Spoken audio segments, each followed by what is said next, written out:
Okay guys, today we're going to go over a clipping mask using Adobe Illustrator. So let's go ahead and start a web document. And let's start with 8 inches by 6 inches, a little bit. Okay. I'm going to go a little control minus to make mine a little smaller there. Okay, so the first thing we're going to do is we're going to head over to the internet and find a image of the clouds. Alright, so I'll use Google, just type in clouds, and I'll click on images, and of course we don't want to steal anyone's copyrighted, so let's go ahead and use the advanced search, and scroll down to only images labeled for reuse. Search for those. Okay. So let's go ahead and pick a cloud. I'll just go ahead and this one looks as good as any, I guess.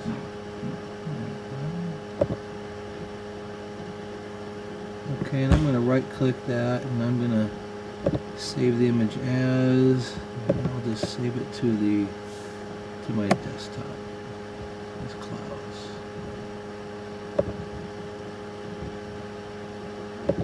Okay. So if I look, yep, it showed up over here. Okay.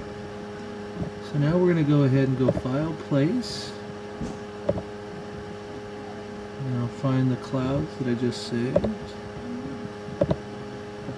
And there it is. And of course, it has this little X going through it because it's not really there. It's linking to that file. And I know a lot of times we don't use the same computer, so let's go ahead and embed that. I don't have to worry about where it's at. Okay. The next thing we're going to do is we're going to create a shape for our clipping mask. So I'm going to go ahead and pick the ellipse tool here. And I'm just going to draw an ellipse. Okay. And when I go over here to layers, and if I click on this arrow, I can see the sub-layers. And what we have here is we have down at the bottom the image of clouds, and for the path is this white ellipse here. And what we're going to do is I'm going to select both of these, and if I click on one, the other one is deselected automatically. So in order to select them both, you have to click on one and then hold down Shift and click the other. You can see both the path and the image are both selected now. Now we're going to make a clipping mask, and what that means is basically what's on top is going to become a mask for what's underneath. The only thing that shines through is basically what is in this mask. So they're both selected. I'm going to go to Object, Clipping Mask, Make. And you can see the only thing that shines through now is what was in that ellipse. And I can move that around and it still stays the same. Now if I wanted maybe a different part of the cloud, I'm going to open this up even further here to the subgroups. And I can do it a couple ways here. If I just go ahead and put a lock on my ellipse here, and if I move this around, what I'm really moving is the clouds. So I can kind of move it to wherever I want, whatever little section. If I want to include the little free photo deal, okay, I'll find what I want. Okay, so I like that one, and I can go with it here. All right, so that's kind of how a clipping mask works. Now let's try another one. Okay. And let's go ahead and put that same picture of the cloud in there. Okay.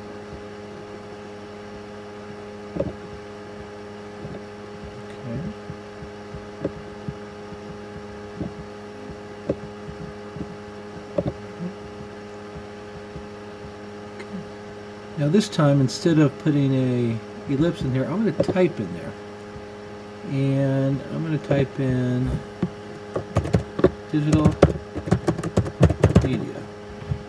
it's kind of small, so I'll highlight it and change it to 72 point font. And then I'll change it to a font type that's pretty thick, something like Rockwell Extra Bold. There we go.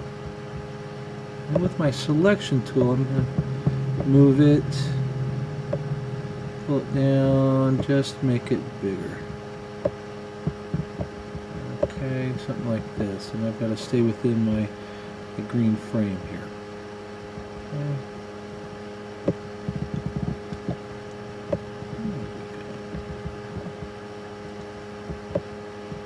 Okay. Yeah, something like that. Okay.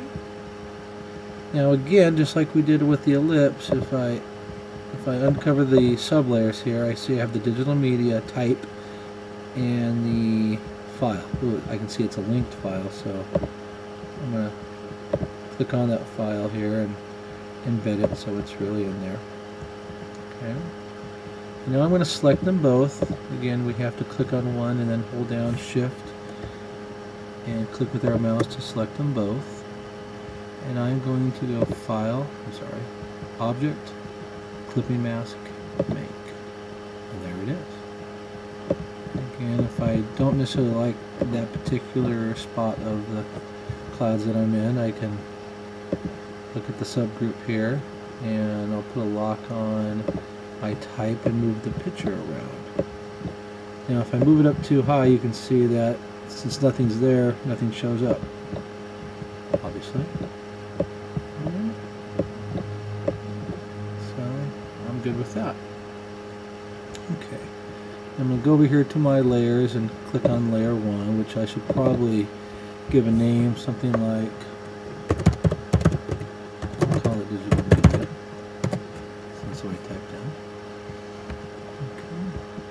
Okay. Now if I click on, I can go ahead and select digital media. I gotta unlock it first. But if I select it, now I can do a couple things to it. And what I want to do here is give it a stroke. Kind of make it, it's kind of hard to tell. So if I give it a black stroke and I can even increase the size of it, there we go, it kind of shows up a little more. Alright. Okay. Now let's go ahead and make a new layer.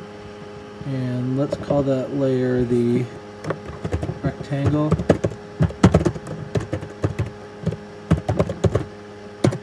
background. Right. Now it is kind of important to label these because you start getting so many you don't know what's what. And let's go ahead and select the rounded rectangle tool. And I'm going to go ahead and draw a rounded rectangle. Okay, and I'm going to give it a fill color. What do you think here? Dark green. And I already got a black stroke. So something like this. Now the problem is over here on the layers, because the rectangle is on the top, that's what we see. Now if we hold and pull the rectangle layer background below the digital media one, you can see it now goes underneath. And that's how we make a clipping mask.